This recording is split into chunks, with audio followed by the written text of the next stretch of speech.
Olá, tudo bem?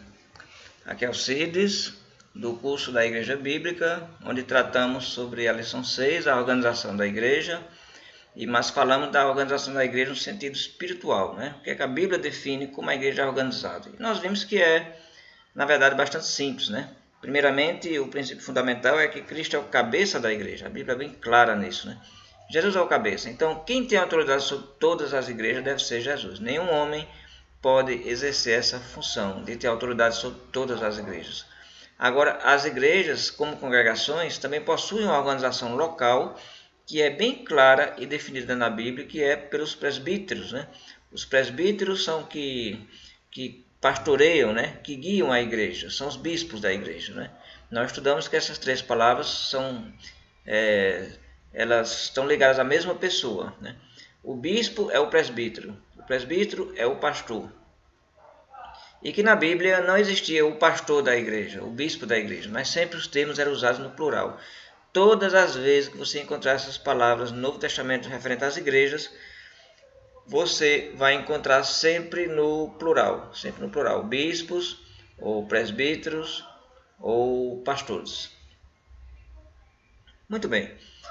Além da organização espiritual, a igreja também precisa ter um tipo, digamos, de uma organização legal, né? Porque a igreja, pela Bíblia, tem que estar de acordo com a lei, de acordo com as autoridades. Nós temos isso bem claro, por exemplo, Romanos capítulo 13, né, vai ensinar bem o papel do cristão ser obediente à lei e às autoridades. Então a igreja é um corpo de pessoas que precisa estar bem registrado perante as leis, né, até para a sua proteção, né, dos seus bens adquiridos e também dos seus trabalhos e do respeito que ela precisa ter como seu espaço. Então, de acordo com a lei, a igreja deve formar o seu corpo, né? O seu corpo de representantes que vão ser os responsáveis por dialogar com a parte legal, dialogar com o governo. Quem é que vai falar com o governo? Os presbíteros? Aqueles que são colocados na administração eclesiástica, na parte administrativa, não é? Então nós temos a formação do presidente, vice-presidente, primeiro e segundo tesoureiro, primeiro e segundo secretário, e a lei também exige que se coloque pelo menos 2 membros como um conselho fiscal. Veja bem, o cuidado de não fazer com que o presidente, no sentido executivo, administrativo da igreja, se torne o dono da igreja, né? Ele pensa, eu sou presidente, então quem manda aqui sou eu. Não, entendeu? Isso aqui é unicamente para dialogar com o governo. São representantes que vão dialogar com o governo. Agora, claro que o presidente ele tem mais responsabilidades e atribuições junto com a parte legal da igreja, entende? Mas não quer dizer que ele é o dono da igreja, que ele decide tudo. A igreja tem uma liderança espiritual e esse corpo de pessoas aqui que formam a parte administrativa estão submissos à parte espiritual da igreja, né? Então, continuando aqui, então vamos entender bem essa parte. Veja bem, o governo exige, é uma exigência legal, que um corpo de pessoas que se reúnem num determinado local tenha a sua representatividade perante as leis, né?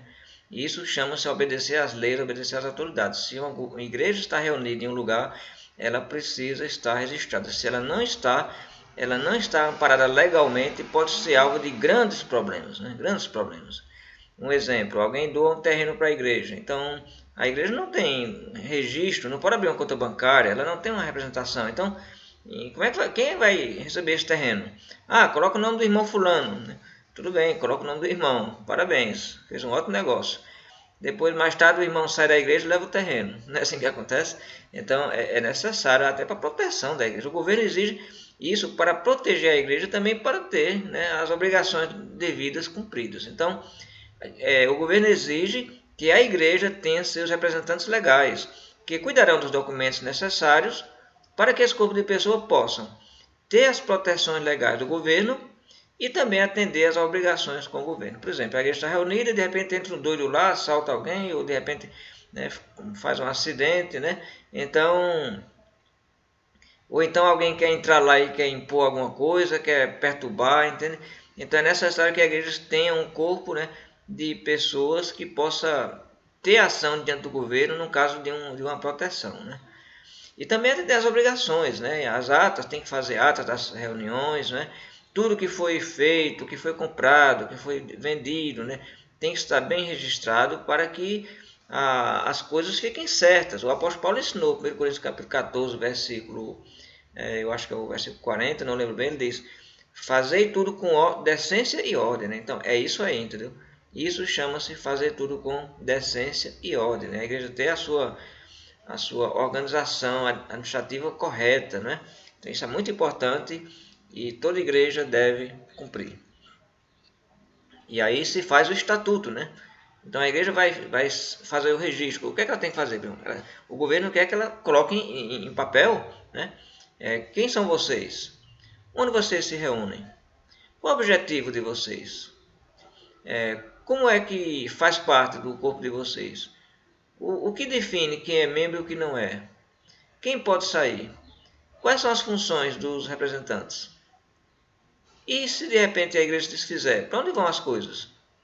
Então, precisa ter isso no papel.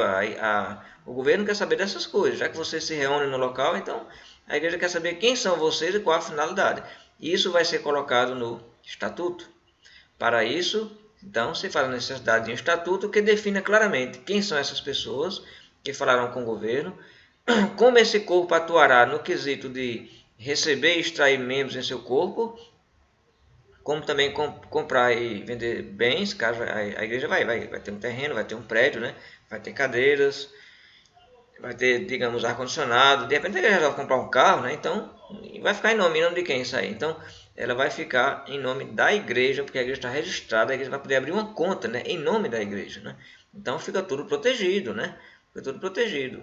E qual será a finalidade e objetivo desse corpo reunido de pessoas e onde estarão localizados? Exatamente. Então, o estatuto vai definir essas questões aí, ok? Eu posso aqui citar até mais um exemplo, né?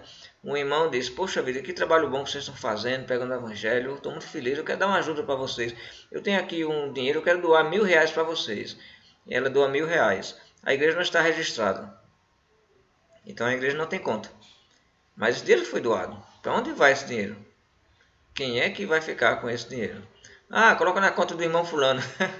Bom, eu não preciso dizer mais nada, né? Você já sabe a história. Bem, então, o estatuto. Cuidado para não fazer do estatuto a doutrina da igreja. A doutrina da igreja é a Bíblia e somente ela, né? A Bíblia que define o nosso procedimento, a nossa vida, né? O que somos, o que não somos, o que devemos ou não devemos fazer. O estatuto não é a doutrina. O estatuto é apenas as informações que o governo precisa saber. O governo não está interessado, por exemplo, em saber da doutrina bíblica da igreja. Não coloque isso no estatuto. A igreja não está interessada em saber quem fundou, onde começou, né? Quem são os dirigentes espirituais, quem é que prega. Não, o governo não quer saber disso, né? Mas sim quais são os representantes legais e que termo dirigirá esse corpo. Como a igreja deve seguir e ser fiel às leis e às autoridades, eu citei como exemplo Romanos 13, né? Temos também a carta de Pedro, também fala disso. Então ela deve respeitar esses parâmetros e fazer tudo conforme a lei ordena. Vamos falar sobre a diretoria executiva. O que é a diretoria? Lembra no início? Presidente, vice-presidente, primeiro e segundo secretário, primeiro e segundo tesoureiro e o conselho fiscal. Muito bem. O estatuto definirá então quem são os representantes legais da congregação. A igreja vai se reunir em assembleia, faz uma assembleia com a igreja, e aí os membros escolhem aqueles que vão ficar responsáveis por essas áreas. Há de ter o cuidado para saber separar as coisas. Aqui não cabe a liderança espiritual da igreja, com seus presbíteros ou líderes. Não é para eles tomar parte nessa diretoria. Eles cuidam da parte espiritual dos membros. Quem vai cuidar dessa parte legal, de documentação, dinheiro, de conta, de ata, estatuto, isso não é os presbíteros. Isso é uma área mais para os diáconos. Então, outra coisa, a diretoria administrativa também não é para se tornar nem ser a liderança suprema da igreja. Ah, nós agora, eu sou o presidente, nós agora que decidimos aqui, quem manda aqui é a gente. Nada disso, né? Ela apenas serve para fins legais com o governo. Dentro da igreja, quem definirá as coisas é a liderança espiritual. Aqui vale lembrar bem o que diz Jesus: dá a Deus o que é de Deus e a César o que é de César. Pronto, aqui está bem claro, né? A igreja é de Deus. A igreja é um corpo espiritual de pessoas. Os presbíteros estão à frente, guiando, pastoreando a igreja. Agora o governo também quer saber. Então tem a parte de governo. Então aí dá-se a César o que é de César. Então o corpo de diretoria desse estatuto da igreja vai fazer a parte de César, né? Não vai fazer a parte de Deus. Não é fazendo a parte de César, está fazendo a parte de Deus. Porque Deus diz pelos seus apóstolos que isso deve ser cumprido e obedecido. Então, deixando bem claro, a diretoria administrativa é apenas um ministério dentro da igreja, como tantos outros, e que cuida da parte legal da igreja, documentos, atas, valores, bens, prédios, terrenos, né, contas bancárias, etc. Os mais indicados para essa área são os diáconos, ou então irmãos com capacidades em assuntos legais e financeiros. Então aí o dom, né, os irmãos com os dons específicos vão poder fazer um bom serviço nessa área. Como a liderança espiritual não deve se envolver com assunto de ordem material, e esse princípio é um princípio bíblico, né? Isso está na Bíblia. Você lembra Atos capítulo 6, versículo 2? Foi o que aconteceu. Aconteceu que estava havendo problemas com a distribuição das ofertas para as viúvas. E aí os apóstolos disseram o quê? Foi o que os apóstolos disseram. Então, deixa eu abrir aqui, vamos ver essa passagem, Atos capítulo 6, versículo 2. Veja o que os apóstolos vão dizer. Então os 12 convocaram a comunidade dos discípulos e disseram: não é razoável que nós abandonemos a palavra de Deus para servir as mesas. Entende? Não é razoável que os apóstolos que estavam cuidando da parte espiritual da igreja naquele momento deixassem aquilo para cuidar de assuntos materiais.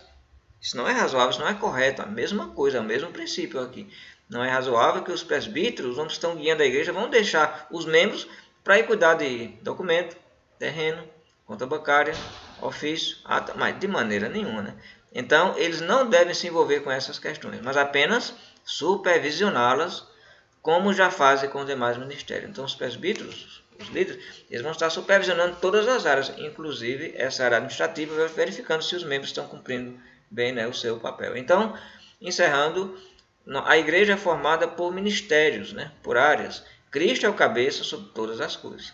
Quais são as áreas? Temos os presbíteros, que é uma liderança espiritual, estão guiando o rebanho, eles estão acompanhando, estão vigiando, observando como a igreja está, protegendo a igreja de falsos ensinos, de falsos profetas, e edificando os irmãos na fé, cuidando dos irmãos fracos, dos irmãos desanimados. Esse é o trabalho dos presbíteros, dos pastores. Os diáconos, os diáconos vão cuidar da parte financeira, da parte material, né? Vão cuidar da parte de dinheiro, vão cuidar da parte de compra, de venda, das necessidades, da benevolência, de ajuda aos irmãos que precisam. Esse é o trabalho dos diáconos. Então os diáconos também vão supervisionar essa parte administrativa que estamos falando. Aí nós temos vários ministérios além desses, né? Temos o Ministério Infantil, Ministério de Jovens, Ministério de Mulheres, de Eventos, Ministério de Evangelismo, Ministério Administrativo, que é exatamente esse aí que eu estou citando, né? É exatamente esse. Eu acho que a palavra administrativa aqui não ficou bem correta, a gente vai consertar, mas você entende bem que o Ministério Administrativo é esse que vai cuidar dessa parte legal, né? Esse corpo de pessoas, presidente, vice, segundo secretário, tesoureiro, né? E o Conselho Fiscal, os dois membros do Conselho Fiscal, eles vão supervisionar essa área, eles vão verificar se esses membros estão fazendo correto. E tudo isso é supervisionado pelos presbíteros. Então, se você quiser mais informações sobre essa parte de administração eclesiástica, porque isso aqui, né, que nós vimos foi apenas uma breve aula, né, mas o Seminário Ebenezer está disponibilizando um curso, até online, você pode fazer pela internet, que é muito importante sobre essa área, né? Aprendendo exatamente como fazer um estatuto, quais são realmente a função dessas pessoas e como a igreja deve interagir de modo a fazer com que esse corpo, essa área, esse ministério, ele flua dentro da igreja no seu devido lugar. Então, você está convidado para fazer o curso de administração eclesiástica. Muito bom. Além do mais, que o Senhor te abençoe no seu crescimento e no seu aprendizado. Em nome de Jesus. Amém.